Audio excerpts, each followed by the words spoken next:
Good morning friends. आज हम लोग जो है कंप्यूटर का जो है मोस्ट इम्पोर्टेंट जो है आज हम लोग सवाल देखने वाले हैं। काफ़ी मोस्ट इम्पोर्टेंट है और यहाँ से जो है आज हम लोग टोटल 35 प्रश्न को डिस्कस करेंगे और यहाँ से 1 से 2 सवाल जरूर फंसेगा एग्जाम में, चाहे झारखंड सचिवालय का एग्जाम हो, JSSC CGL या फिर LDC का एग्जाम हो। ठीक है, 1 से 2 सवाल जो है इस PDF से ज़रूर फंसेगा और काफ़ी अच्छे अच्छे, जैसे कि यहाँ पे एक सवाल है कि भारत का पहला बैंकिंग रोबोट कौन सा है। ये सब कंप्यूटर से लेटेस्ट तकनीकी जो है उसका यूज किया जाता है। ई गवर्नेंस के प्रमुख स्तंभ कौन कौन से हैं। एप्पल किनके द्वारा निर्मित जो है वर्चुअल वॉइस असिस्टेंट्स है। भारत पे के संस्थापक कौन है। फ़ोन पे के संस्थापक कौन है। आधार कार्ड में कितने नंबर होते हैं। UPI क्या होता है। ये सारे चीज़ों को हम लोग जो है देखेंगे। RTGS क्या होता है। साथ ही साथ जो है जितने भी कंप्यूटर से संबंधित संस्थापक है, जैसे गूगल कंपनी के संस्थापक कौन है, तो भारत में सुपर कंप्यूटर के जनक किसे कहा जाता है, तो माइक्रोसॉफ्ट कंपनी के संस्थापक कौन है। तो पहली बार जो है उच्च स्तरीय प्रोग्राम फोर्ट्रॉन का आविष्कार किन्होंने किया था। ये सब सारे चीज़ का जो है आज एक्सप्लेनेशन के साथ जो है आपको एक्स्ट्रा फैक्ट बताते हुए जो है आज की क्लास में हम जो है डिस्कस करेंगे। ठीक है, आप लोग शुरू से लेकर के अंत तक देखिएगा।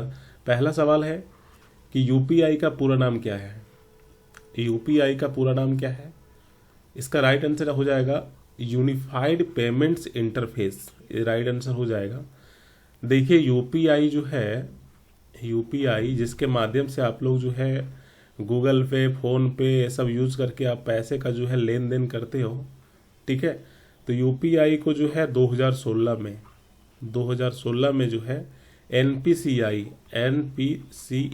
के द्वारा जो है इंट्रोड्यूस किया गया था। UPI को जो है यूनिफाइड पेमेंट्स इंटरफेस, जिसके माध्यम से पैसे के लेन देन करते हो, जैसे फ़ोन पे, गूगल पे हो गया, पेटीएम वगैरह, तो इसके माध्यम से जो है आप पैसे के लेन देन करते हो। इसको जो है UPI को जो है 2016 में जो है national payments corporation of India के द्वारा जो है इंट्रोड्यूस किया गया था। इसमें एक चीज़ और याद रखना है, UPI में MPIN मांगता है। UPI पेमेंट करते हो तो MPIN मांगता है। ठीक है, MPIN, तो MPIN जो होता है कितने डिजिट का होता है, या तो 4 डिजिट का होता है, 4 अंकों का होता है, या तो फिर 6 अंकों का होता है। इसको भी याद रखना है। फिर जो है दूसरा सवाल देखिए, OTT का पूरा नाम क्या है। आप लोग वेब सीरीज वगैरह देखते होंगे, तो उसी से संबंधित जो है एक सवाल है कंप्यूटर से। OTT जो है इसका जो है पूरा नाम क्या है।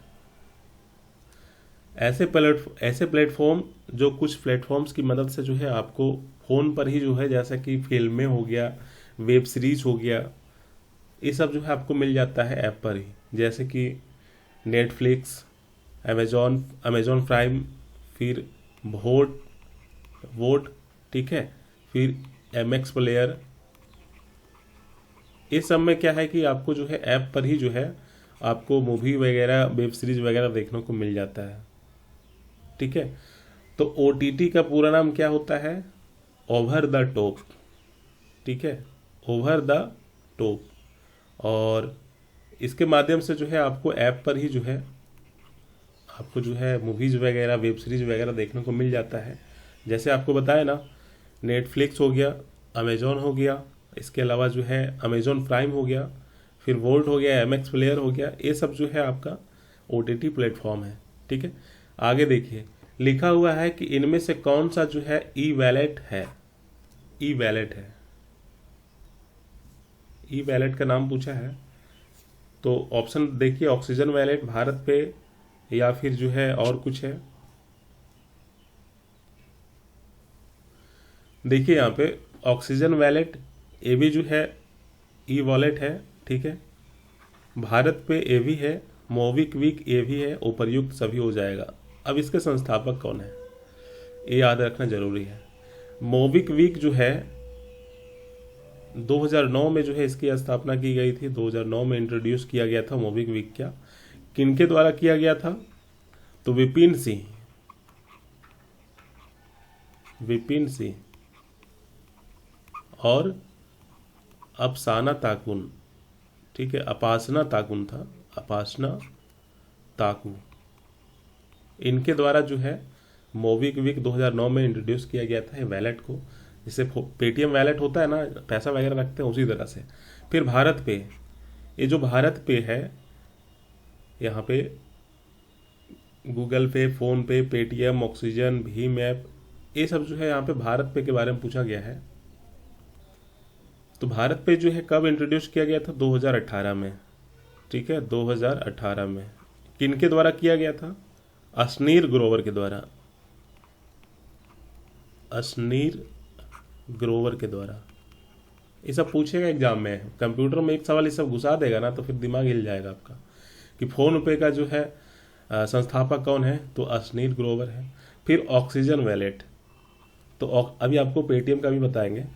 तो ये जो ऑक्सीजन वॉलेट है, इसको कब इंट्रोड्यूस किया गया था? 2014 में, ठीक है। किसके द्वारा? प्रमोद सक्सेना के द्वारा। अब आपको जो है याद रखना है कि जैसे कि फ़ोन पे, ठीक है, तो फ़ोन पे के संस्थापक राहुल चेरी और समीर निगम, लिख लीजिए आप, फ़ोन पे के संस्थापक राहुल चेरी और समीर निगम, इसको लिख लीजिए आप। इसके बाद जो है 2015 में फ़ोन पे को इंट्रोड्यूस किया गया था, 2015 में। इसके बाद चलते हैं पेटीएम पे। तो पेटीएम को जो है 2010 में लाया गया था, किनके द्वारा? विजय शेखर शर्मा के द्वारा, इसको भी लिख लीजिए, ठीक है। भीम ऐप, भीम जो ऐप है इसको कब लाया गया था? 2016 में, ठीक है, भारतीय रिजर्व बैंक के द्वारा। ये तीनों को आपको याद रखना है। एक बताएं पेटीएम 2010, पेटीएम 2010 में विजय शेखर शर्मा के द्वारा। इसके अलावा जो है फ़ोन पे 2015 राहुल चेरी और समीर निगम के द्वारा, इसको लिख लीजिए। और लास्ट में एक और लिख लीजिए, भीम ऐप। तो भीम ऐप जो है 2016 में जो है लॉन्च किया गया था, किनके द्वारा? भारतीय रिजर्व बैंक के द्वारा। इतना आपको जो है नोट करके रखना है, ठीक है। अब हम लोग चलते हैं थोड़ा सा आगे। ओटीपी का पूरा नाम क्या है? वन टाइम पासवर्ड, ठीक है। आजकल तो हर चीज़ में पेमेंट वगैरह करते हो तो ओटीपी का यूज़ करते होंगे। तो वन टाइम पासवर्ड जो है ओटीपी का जो है पूरा नाम है, ठीक है। एक सिक्योरिटी कोड होता है। ओटीपी जो है इसका पूरा नाम क्या है? वन टाइम पासवर्ड, ठीक है।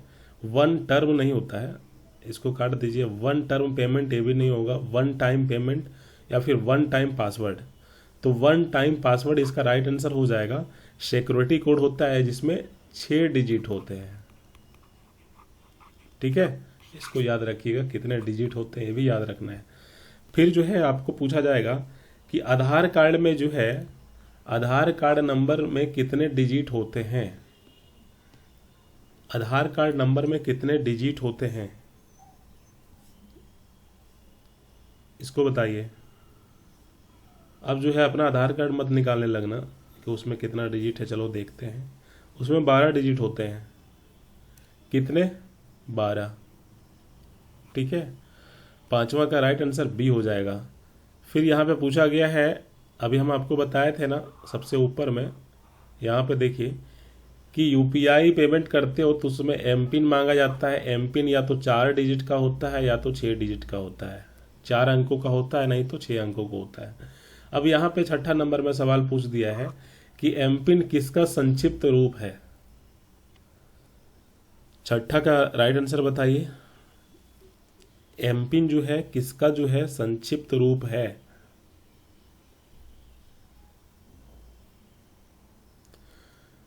Mobile banking personal identification number, mobile banking personal identification number, ठीक है। मोबाइल बैंकिंग प्राइवेट, ये सब प्राइवेट और बैंक ये सब कहाँ से आ गया? परमानेंट कहाँ से आ गया? 6ठा का जो है राइट आंसर ए हो जाएगा। Mobile banking, M for mobile, ठीक है, बैंकिंग पर्सनल आइडेंटिफिकेशन नंबर, ठीक है। Mobile banking, P for personal, I for identification, N for number. मतलब एम पिन का पूरा नाम क्या है? Mobile banking personal identification number. या तो 4 डिजिट का होता है या तो 6 डिजिट का होता है, ठीक है। आगे देखिए और भी सवाल है। एनईएफटी का पूरा नाम क्या है? अगर आपको विश्वास नहीं है तो आप जो है झारखंड जेएसएससी के द्वारा जो भी अभी तक एग्जाम लिया गया है ना, उसको आप कंप्यूटर के सवाल आप निकालिए, जैसे कि झारखंड एसआई का जब एग्जाम हुआ था उसमें शायद कंप्यूटर का थोड़ा बहुत क्वेश्चन पूछा गया था। अब उसमें देखिएगा इसी तरह के प्रश्न पूछे गए थे और लोग जो है पूरा कंप्यूटर जो है उसको रट गए थे, पूरा किताब को रट गए थे। और ये सब जो क्वेश्चन है इसको जानते तो सब है, एनईएफटी हर कोई जानता है, पेमेंट वगैरह हर कोई करता है, एमपिन वगैरह हर कोई जानता है, भारत पे फोन पे किसको नहीं, कौन नहीं जानता है। लेकिन इसके फाउंडर कौन है, कब इसकी स्थापना की गई थी, ये सब किसी को नहीं मालूम रहता है। ये सब सवाल पूछने के बाद जो है आदमी एग्जाम हॉल में जो है ऊपर देखने लगता है कि इस सवाल तो पूछ दिया, जानते तो जरूर है, लेकिन इसका आंसर होगा क्या। एनईएफटी का पूरा नाम क्या है?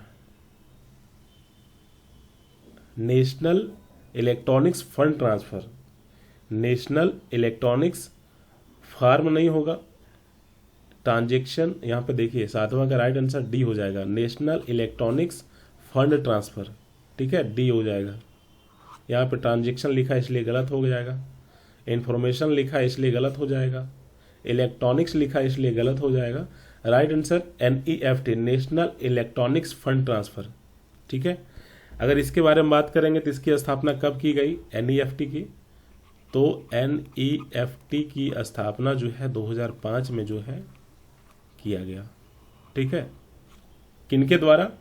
आईडीआरबीटी के द्वारा, institute for development and research banking technology के द्वारा जो है एनईएफटी को 2005 में जो है लाया गया था। ठीक है, इसके बाद जो है यहाँ से और कुछ सवाल नहीं पूछे जाते हैं। फिर 8वां नंबर देखिए, फेसबुक की क्रिप्टो करेंसी का नाम क्या है? फेसबुक की क्रिप्टो करेंसी का नाम क्या है? लिब्रा, सलोना, लियो या फिर मेटा? बताइए, क्रिप्टो करेंसी के बारे में पूछा है यहाँ पे। क्रिप्टो करेंसी होता क्या है? ब्लैक चेन पत्ती के नाम आप लोग सुने होंगे, ठीक है, या फिर डिजिटल करेंसी के नाम आप लोग सुने होंगे, उसी को जो है क्रिप्टो करेंसी कहा जाता है। ठीक है, और इसका उपयोग जो है इंटरनेट में किया जाता है। क्रिप्टो करेंसी का समझ लीजिए डिजिटल करेंसी। ठीक है, और फेसबुक का यहाँ पे बात किया जा रहा है 8वां नंबर का, तो फेसबुक का हो जाएगा लिब्रा। ठीक है, इसके अलावा आपको याद रखना है बिटकॉइन, इसके अलावा जो है बिटकॉइन भी आपको याद रखना है, सलोना भी आपको याद रखना है, ठीक है, लियो भी आपको याद रखना है। ये सारे के सारे जो है क्रिप्टो करेंसी है, लेकिन स्पेशल पूछा गया है कि फेसबुक का क्रिप्टो करेंसी कौन है, फेसबुक का डिजिटल करेंसी कौन है, तो लिब्रा है। ठीक है, आगे देखिए, आरटीजीएस का पूरा नाम क्या है? 9th नंबर का राइट आंसर क्या हो जाएगा? आरटीजीएस का पूरा नाम क्या है? रियल टाइम, क्या हो जाएगा इसका right answer? Real time gross settlement. ठीक है, 9वां का जो है राइट आंसर क्या हो जाएगा? ए, रियल टाइम ग्रॉस सेटलमेंट। ये आरटीजीएस है, यह एक ऐसा ऑनलाइन बैंकिंग है जहां पैसे को एक बैंक से दूसरे बैंक में बिना कोई वेटिंग पीरियड के जो है भेज सकते हैं आरटीजीएस के माध्यम से। मतलब इसमें वेट करना नहीं पड़ता है, लेकिन एनईएफटी करोगे ना तो आपको जो है यहाँ पे वेट करना पड़ता है। ठीक है, एनईएफटी में जो है वेट करना पड़ता है, लेकिन आरटीजीएस में आप तुरंत जो है पैसा को ट्रांसफर कर सकते हैं। फिर देखिए यहाँ पे लिखा हुआ है अगला क्वेश्चन कि फोन पे के स्थापना किनके द्वारा किया गया? अभी आपको हम बताए थे डिटेल में कि फोन पे जो है इसकी स्थापना राहुल चेरी और समीर निगम ने जो है, ठीक है, राहुल चेरी और सरीम निगम ने जो है, 10वां का राइट आंसर सी हो जाएगा। फोन पे के स्थापना जो है समीर निगम और राहुल चेरी ने जो है कब किया? 2015 में किया।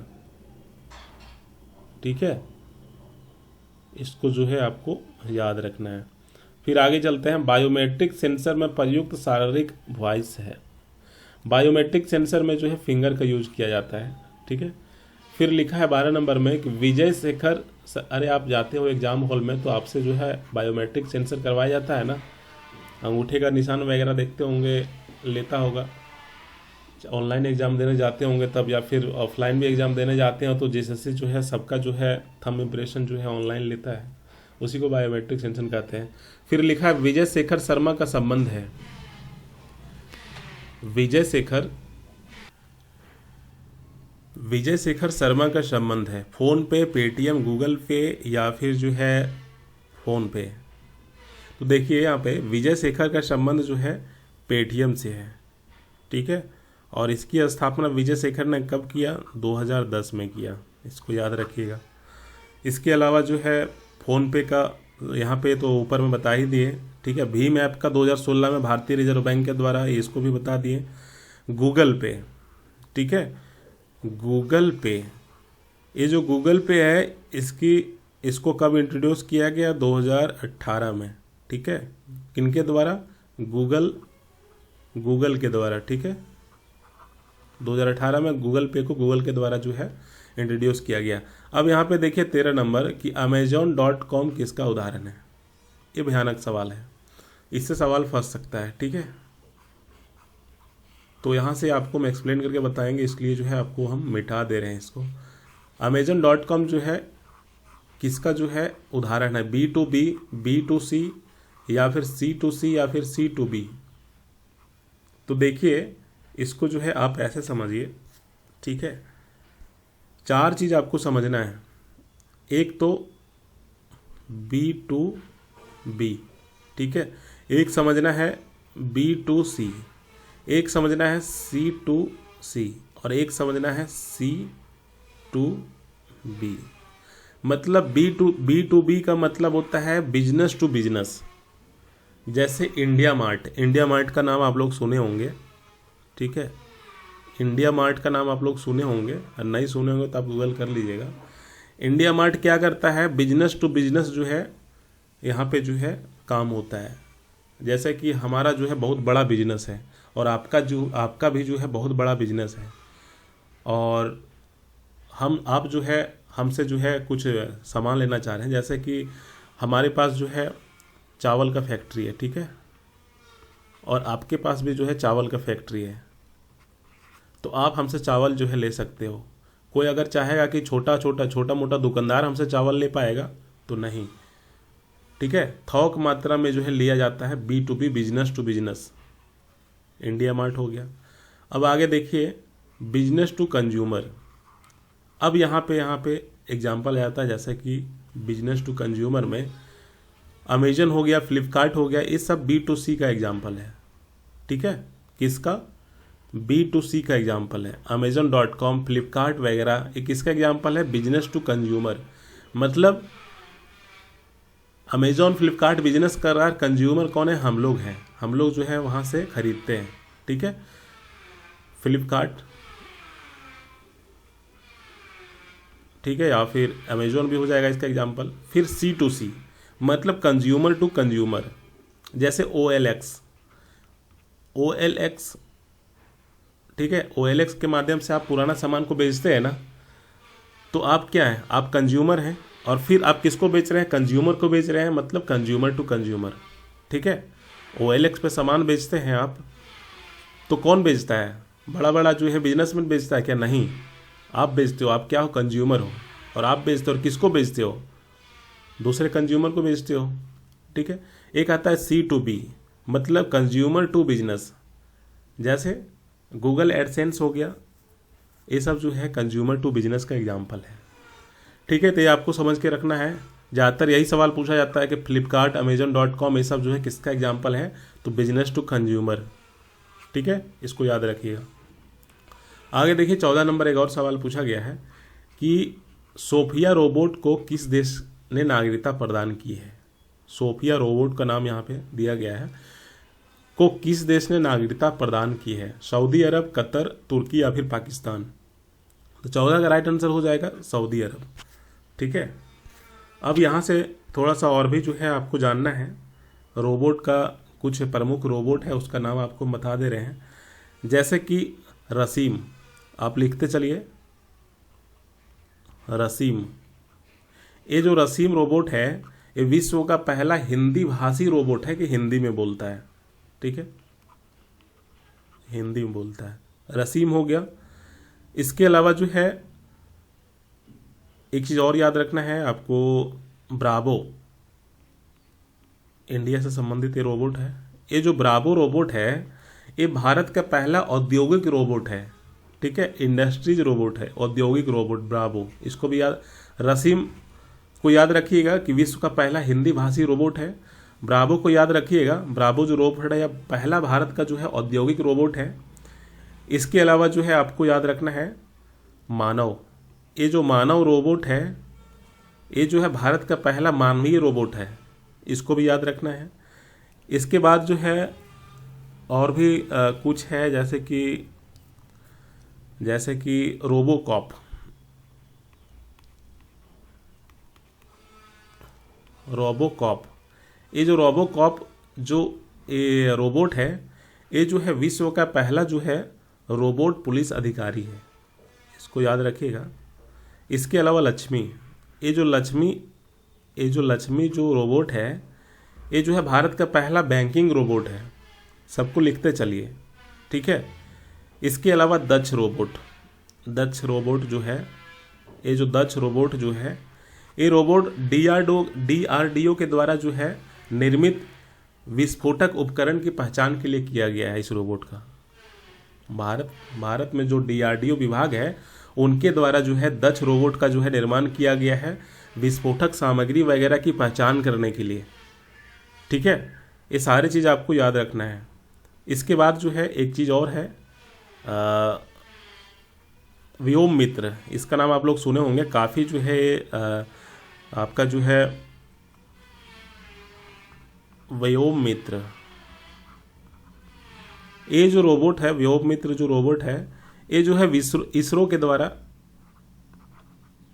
द्वारा जो है इस रोबोट का निर्माण किया गया है, ठीक है। क्यों? गगन मिशन हेतु महिला रोबोट जो है तैयार किया गया इसरो के द्वारा, उसका नाम है व्योम मित्र। तो आपको जो है व्योम मित्र जो रोबोट है इसको याद रखना है।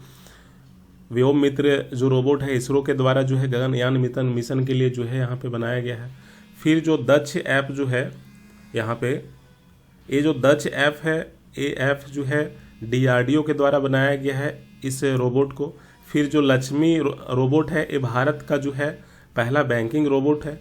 रोबोकॉप जो है ये विश्व का पहला रोबोट पुलिस अधिकारी है। फिर मानव जो है, ये मानव जो रोबोट है ये जो है भारत का पहला मानवीय रोबोट है। फिर ब्रावो जो है ये भारत का पहला औद्योगिक रोबोट है, ठीक है। और लास्ट में एक और आपको बताएं रसीम, या विश्व का पहला जो है हिंदी भाषी रोबोट है रसीम। ये सारे चीज़ को इतना याद रखना है। फिर देखिए 15 नंबर में कि भारत का पहला बैंकिंग रोबोट कौन सा है। अभी तो बताएं लक्ष्मी, ठीक है, लक्ष्मी जो है भारत का पहला बैंकिंग रोबोट है। 16 नंबर देखिए कि रीयूनियन पोर्टल का संबंध किससे है। तो रीयूनियन पोर्टल का संबंध किससे है, तो कुछ प्रमुख पोर्टल हैं उसको जो है आपको याद रखना है।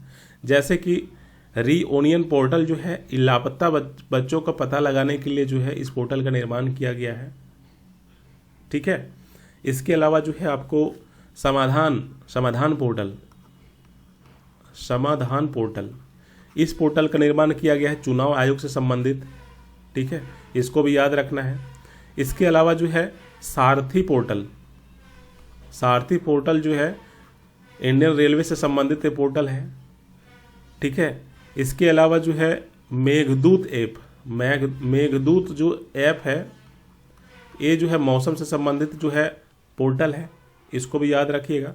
आरंभ ऐप जो है ये जो है सड़क सुरक्षा से संबंधित है। इस पोर्टल को आपको याद रखना है। लेकिन 16 नंबर में पूछा गया है कि रीयूनियन पोर्टल का संबंध किससे है, लापता बच्चों का पता लगाने के लिए।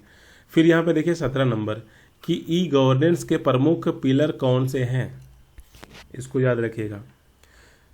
तो ई गवर्नेंस क्या होता है कि देश के नागरिकों को सभी सरकारी सेवाएं इंटरनेट के माध्यम से उपलब्ध कराना जो है ई गवर्नेंस कहलाया जाता है, ठीक है। ई गवर्नेंस मतलब कि आजकल जो है, पहले जो है क्या होता था ना कि ऑफलाइन जो है caste certificate, marriage certificate, BC certificate, जातीय सर्टिफिकेट, आवासीय सर्टिफिकेट सब जो है ऑफलाइन बनता था। आपको फॉर्म भरना पड़ता था और उसमें मुहर लगवाना पड़ता था। लेकिन अब क्या हो गया, अब सारे ऑनलाइन हो गया है, ठीक है। तो नागरिकों को सभी सरकारी सेवाएं जो है ऑनलाइन प्रदान करना जो है ई गवर्नेंस कहलाता है। और इसके कुछ पिलर है जैसे कि पीपल, ठीक है, रिसोर्स, प्रक्रिया, प्रोसेस और लास्ट में उपयुक्त सभी हो जाएगा। लेकिन इसमें एक चीज़ और है, ठीक है, 4 पिलर होते हैं। एक होते हैं पीपल, रिसोर्स, प्रोसेस और लास्ट में होता है एक टेक्नोलॉजी, ठीक है। एप्पल कंपनी द्वारा निर्मित वर्चुअल वॉइस असिस्टेंट्स है। अब इसको याद रखना है, इसको हम बताते हैं, 2-3 आपको एक्स्ट्रा और बता देंगे कि एप्पल के द्वारा जो है वॉइस असिस्टेंट्स जो है उसका नाम बताना है। देखिए यहाँ पे 2-3 चीज़ आपको याद रखना है, ठीक है। इसका राइट आंसर अगर पूछोगे ना तो श्री हो जाएगा, ठीक है। जैसे कि बोलते हो ना श्री प्लीज़ प्ले म्यूजिक, तो ऑटोमेटिक जो है आपके मोबाइल में, एप्पल के मोबाइल में जो है म्यूजिक बजना जो है शुरू हो जाता है, ठीक है। तो श्री जो है ये वॉइस असिस्टेंट जो श्री है ये जो है किस पेरेंट कंपनी के द्वारा जो है लॉन्च किया गया था? एप्पल के द्वारा लॉन्च किया गया था। कब किया गया था? 2011 में, ठीक है। श्री जो वॉइस असिस्टेंट्स है इसको किसके द्वारा लॉन्च किया गया था? एप्पल के द्वारा जो है लॉन्च किया गया था। कब? 2011 में, ठीक है। जैसे कि आपके पास एप्पल का मोबाइल है तो आप बिना टच किए जो है आप उसमें बोलोगे ना कि Siri please call to Rahul Kumar, तो ऑटोमेटिक जो है कॉल लग जाएगा, ठीक है। अब यहाँ पे देखिए कोर्टाना, एक कोर्टाना जो है ये जो है माइक्रोसॉफ्ट के द्वारा जो है वॉइस असिस्टेंट जो है लॉन्च किया गया था। किसके द्वारा? माइक्रोसॉफ्ट के द्वारा, ठीक है। इसको हम जो है ऐसे लिख देते हैं माइक्रोसॉफ्ट के द्वारा कोर्टाना। कब? 2014 में, ठीक है। इसको याद रखिएगा। अलेक्सा, ये जो अलेक्सा है ये अलेक्सा जो है 2014 में जो है इसको लाया गया। किसके द्वारा लाया गया था? अमेजोन के द्वारा जो है लाया गया था। अमेजोन जब आप ऐप खोलोगे ना तो वहाँ पे बोलिएगा ना कि Alexa please search best mobile, तो ऑटोमेटिक जो है सर्च करने लगेगा वहाँ पे, आपको कि दबाने या मोबाइल टच करने की ज़रूरत नहीं है, ठीक है। या फिर अलेक्सा का आप बॉक्स देखा होंगे, इस प्रकार का स्पीकर आता है, ठीक है। तो बिना टच किए बिना कुछ किए जो है आप इसको जो है कमांड दे सकते हैं आप बोल करके कि अलेक्सा प्लीज़ प्ले सॉन्ग, ठीक है। तो ऑटोमेटिक जो है इसमें जो है यहाँ पे आपकी जो है कमांड को सुन लेगी स्पीकर और ऑटोमेटिक जो है यहाँ से जो है सॉन्ग्स वगैरह बजने लगते हैं, ठीक है। एक चीज़ और है बिक्स बाय। ये बिक्स बाय जो है ये जो है सैमसंग कंपनी के द्वारा जो है इसको लॉन्च किया गया था। ये भी जो है वर्चुअल वॉइस असिस्टेंट्स है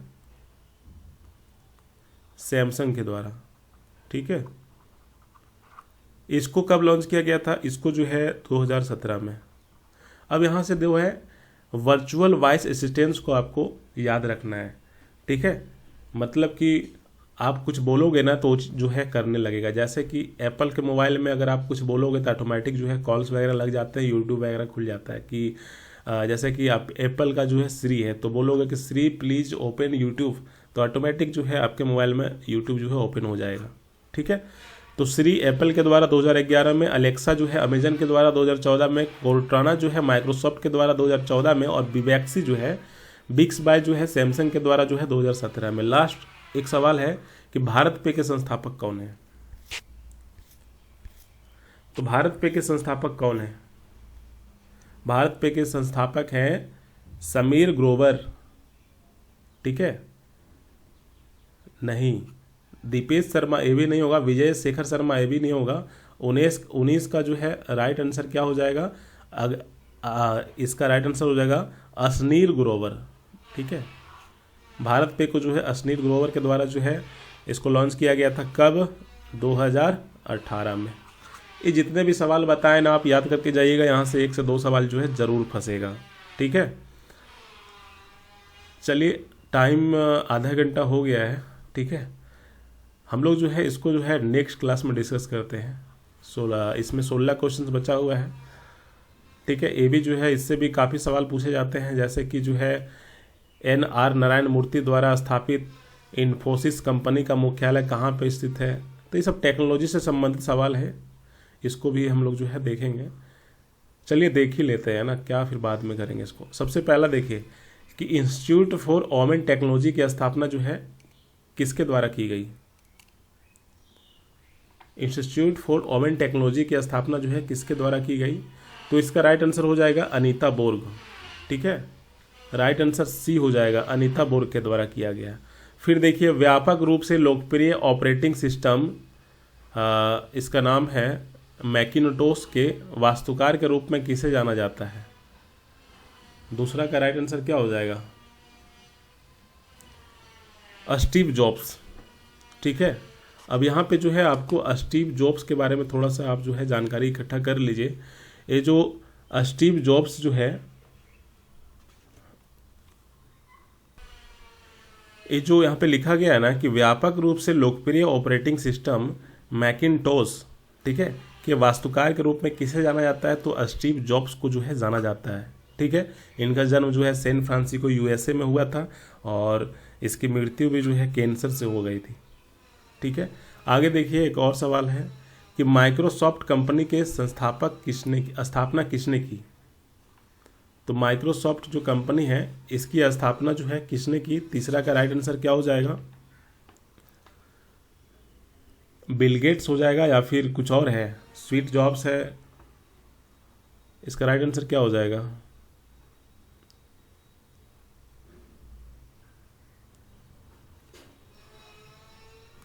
देखिए यहाँ पे इसका राइट आंसर जो है बिल गेट्स और पॉल एलन हो जाएगा। ठीक है, इन्होंने जो है दोनों मिल करके जो है, बिल गेट्स और पॉल एलन जो है, इन्होंने दोनों मिल करके 1975 में जो है माइक्रोसॉफ्ट कंपनी की जो है स्थापना की थी। ठीक है, आप लोग पढ़े ना पिछले क्लास में माइक्रोसॉफ्ट ऑफिस, जिसमें MS एक्सेल था, MS पावर पॉइंट था, PPT था। तो वो जो कंपनी है माइक्रोसॉफ्ट, ठीक है, उसकी स्थापना कब की गई थी? 1975 में। किनके द्वारा? बिल गेट्स और पॉल एलन के द्वारा। फिर आगे देखिए और भी सवाल है। चौथा नंबर कि व्यापक रूप से उपयोग की जाने वाली C++ प्रोग्रामिंग भाषा के निर्माण और विकास के लिए किसे जाना जाता है? ऑप्शन दिया हुआ है सर्गेई ब्रिन या फिर बजारने स्ट्रैप या फिर पॉल एलन या फिर अल्फ्रेड याहू। तो इसका राइट आंसर हो जाएगा कि बजारने स्ट्राइप। ठीक है, बजारने अस्टोस्ट्रफ, इसका राइट आंसर हो जाएगा बी। देखिए इन्होंने जो है इसको जो है बजारने अस्टोस्ट्रफ को जो है C++ जो प्रोग्राम है, ठीक है, C++ प्रोग्रामिंग भाषा के जो है जनक जो है कहा जाता है। किसको? बजारने अस्टोस्ट्रफ को। ठीक है, इसके बाद एक और है गूगल कंपनी के संस्थापक हैं। गूगल कंपनी के संस्थापक हैं, इसका राइट आंसर बताइए। पांचवा का जो है राइट आंसर क्या हो जाएगा? लेरी ब्रिन या फिर लेरी पेज या फिर अस्क्रिबिन।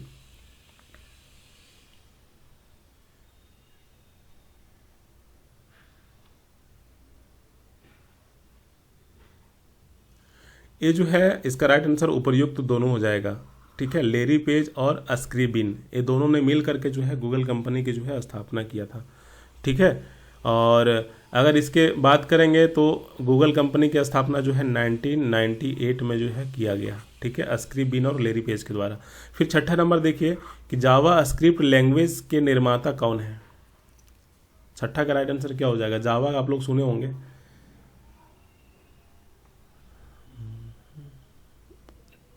ये जो है जावा जो है स्क्रिप्ट लैंग्वेज जो है, इसके जो है निर्माता कौन है?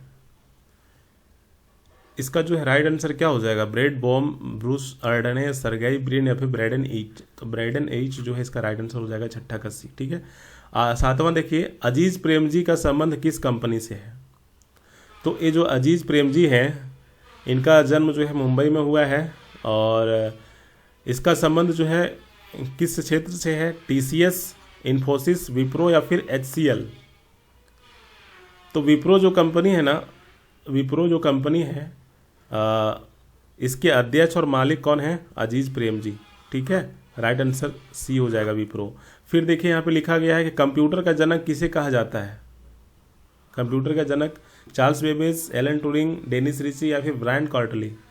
आठवां का राइट आंसर चार्ल्स बेबेज हो जाएगा। ठीक है, अगर इसके बारे में भी अगर जानना हो चार्ल्स बेबेज जो है कौन है, तो फिर ये देखिए इसमें जो है पिछले क्लास में हम लोगों ने जो है बताया हुआ था कि ये जो चार्ल्स बेबेज है इसका जन्म जो है 1791 में जो है लंदन में हुआ था। चार्ल्स बेबेज का जन्म।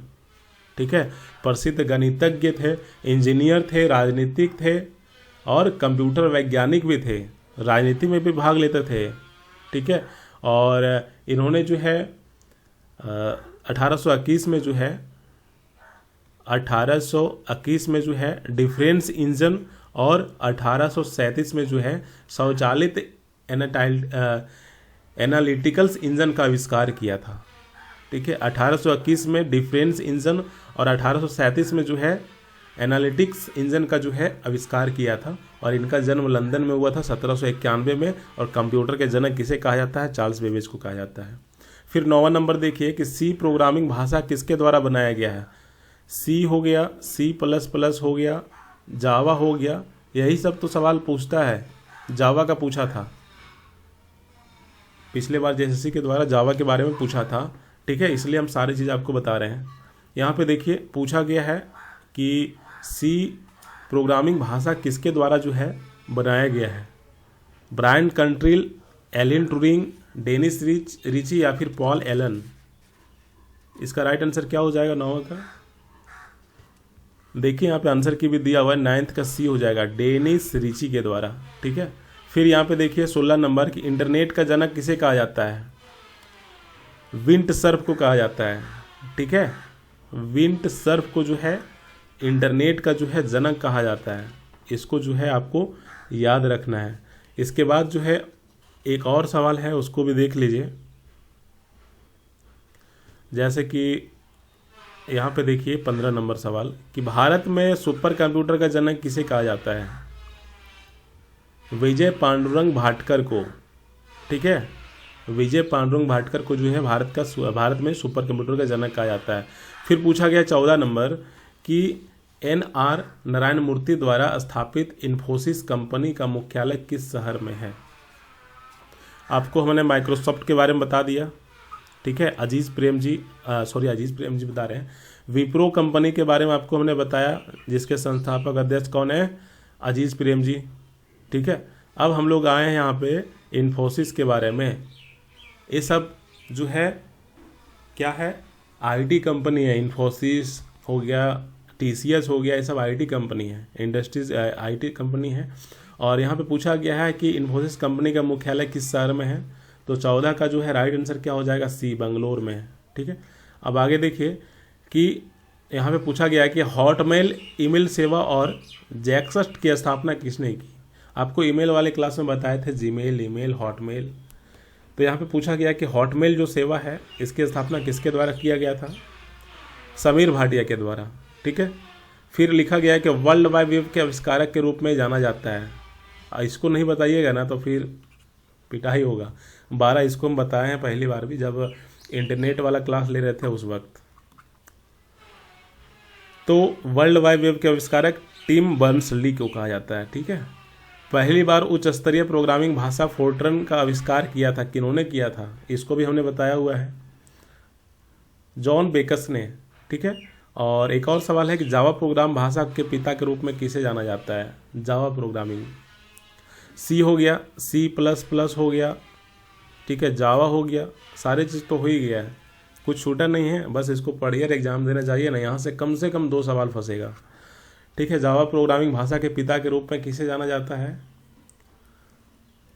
जेम्स गॉसलिंग को जाना जाता है, ठीक है। जो नए छात्र हैं आप लोग प्लीज़ एग्जाम पोर्टल ऐप को जो है इसको इंस्टॉल कीजिए, और इंस्टॉल करके जो है यहाँ से जो है आप कंप्यूटर का जो है अलग से क्लासेस पढ़ सकते हैं, जिसमें झारखंड सचिवालय के लिए जो है स्पेशल जो है बनाया गया है, ठीक है।